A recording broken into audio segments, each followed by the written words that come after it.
Hey, it's Dr. Eric. I'm going to give you the spondylolisthesis rehab, and you're going to have a test the next time you come in on can you say that word.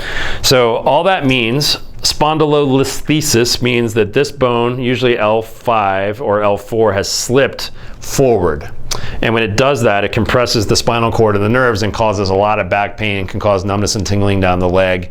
It's not usually something that has happened because of a fracture or anything like that. It's usually something you're born with, and then over time it starts to cause damage. So we want to start correcting that once we see that on an x-ray.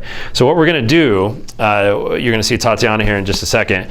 We're going to have her lay on her back, and then I'm going to put this block underneath here to bring her hips this way.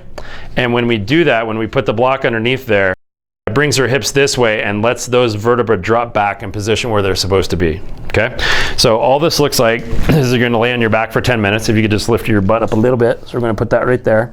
And so does that feel like your hips a little bit? Yeah. So what this has done is tilted her hips this way, and now it's allowed to her body weight is pushing down on that L4 to put it back in position.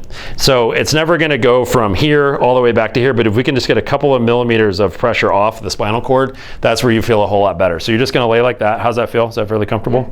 So you're just going to lay like that for 5 or 10 minutes, and we do that one time a day. If you're doing the cervical roll at the same time, the neck roll, you can do these together at the same time, but this makes a huge difference in taking the pressure off of those nerves down there.